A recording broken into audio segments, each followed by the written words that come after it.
I'm not keeping any diet before the weigh-in, and my body just naturally went from 100 kilos to the 93 in a fight week naturally. Yuri Prochazka claims he can cut weight using nothing but his mind. Leon Edwards outlines his master plan to reclaim gold. And Jon Jones just fired another brutal shot at Tom Aspinall. But that's not even the biggest headline, because Conor McGregor might finally be stepping back into the Octagon.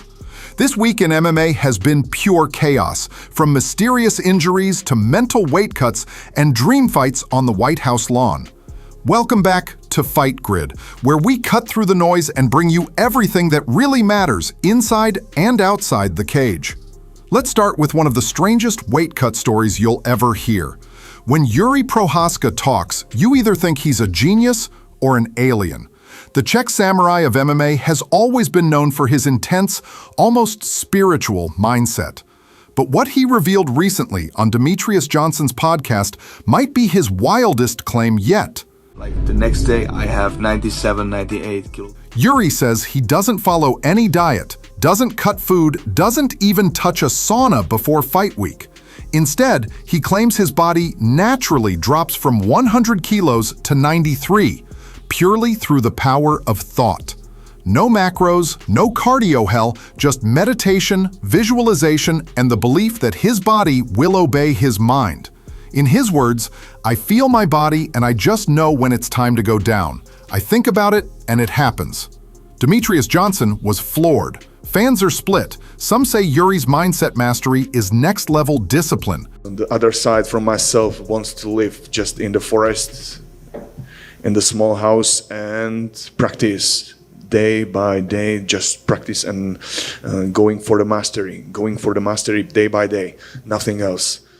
Others say it's reckless, bordering on delusional, because one miscalculation in water cut timing could mean serious danger. But Prochazka's results speak for themselves. The man has made championship weight, fought wars, and delivered highlight reel chaos every single time. Whether it's Zen magic or pure mental toughness, it's undeniably Yuri. But while one champion controls his mind, another can't control his own body right now. Reinier de Ridder's name used to send chills through opponents, a two-division champion known for his ground dominance and iron will. But after his brutal loss to Brendan Allen, everything changed. In his first interview since that night, de Ridder admitted he's still not okay. When I walk upstairs, I'm out of breath, he said. I still feel like shit. Doctors ran tests, blood work, scans, and found something, but de Ridder refused to explain what. I can't be too specific, he said, or I'll never get my rematch. That one line sent the MMA world spinning.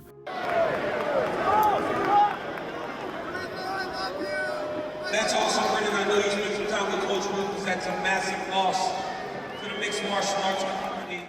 What could possibly be so serious and so secret that he won't talk about it?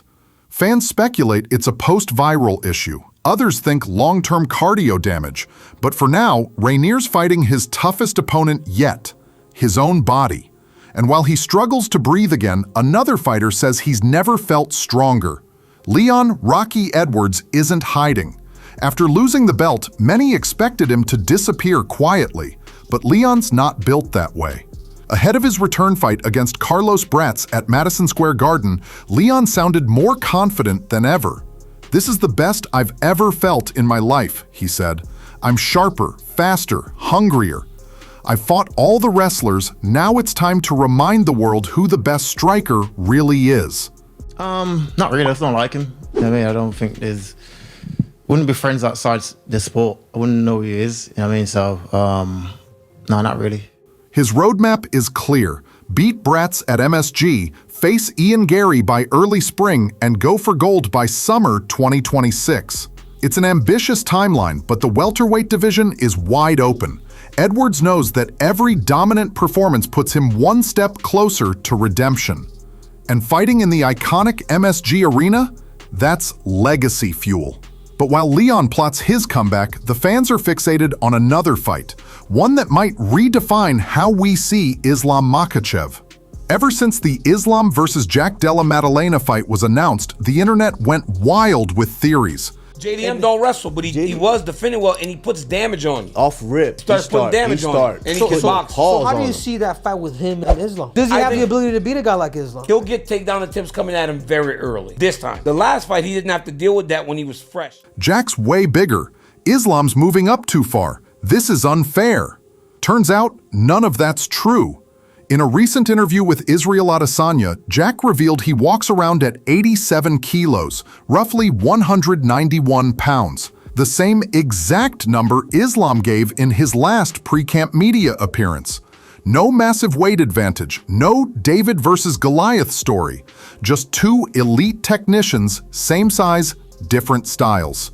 It's fascinating because it changes the narrative entirely. Instead of Islam facing a huge welterweight, it's now Islam testing his skills against someone equally sized. And if Makhachev wins, he might erase the old Dagestani weight bully myth for good. Next fight, who is it? It's going to be Makhachev, I'm almost certain, which is good. I'm going to get back for Volk, and then don't know where at this point, but it will be this year.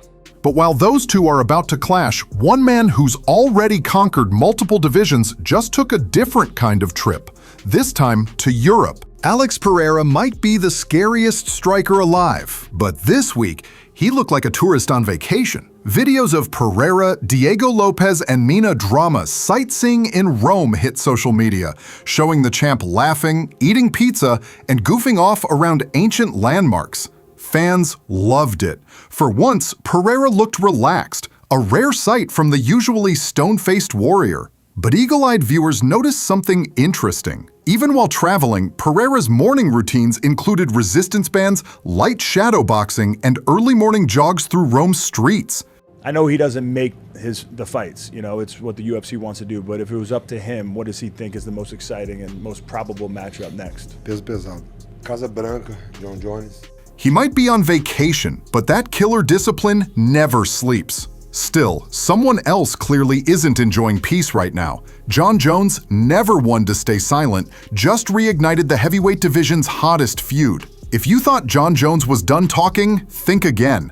On his No Scripts podcast, the pound-for-pound king unleashed on Tom Aspinall. Again. Tom's a one-trick pony, Jones said. His wrestling and jiu-jitsu are overrated. He couldn't touch Ciryl Gane. I finished Gane in 2 minutes. It was pure Jon. Confident, cutting, and calculated. Aspinall, of course, fired back almost instantly on social media, saying, "When I beat Gane, I didn't need to hide behind a podcast mic." The back and forth exploded online. Fans started fantasy booking a Jones versus Aspinall showdown in the UK, a fight that could sell out Wembley overnight. But Jon wasn't done. He teased something even bigger, a dream fight that would make history if it ever came true.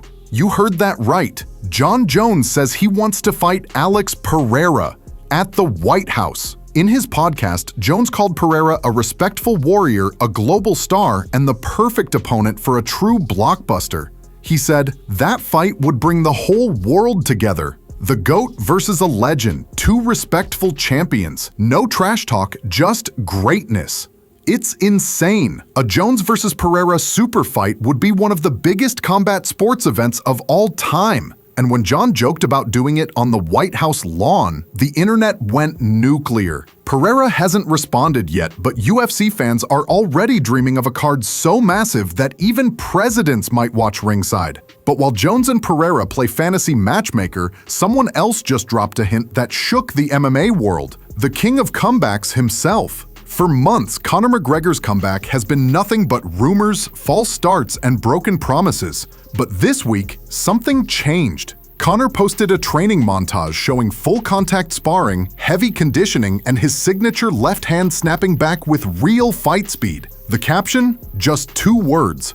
I'm back. Insiders say McGregor's camp is in serious talks for a March 2025 bout against Michael Chandler, the fight that's been teased for over a year. Dana White staying quiet, but the UFC's social team hasn't denied it either. Fans are torn between excitement and skepticism. Conor's been here before, teasing returns that never happen. But this time, his body looks ready. He's shredded, focused, and moving like a man on a mission. If this comeback actually happens, it could be one of the biggest pay-per-views in UFC history. Love him or hate him, when McGregor fights, the world watches. And that's what makes this week in MMA so wild. From fighters who think their weight away, to legends who can't breathe, to kings who want to battle on presidential lawns. The fight world never sleeps, and neither do we. Every week, the stories get crazier, the rivalries get deeper, and the comebacks get louder. If you want the real MMA stories before they blow up, not the sugar-coated headlines, hit that like button, subscribe, and stay locked in to Fight Grid. Because next week, we might finally see who's really ready to rule the fight world again.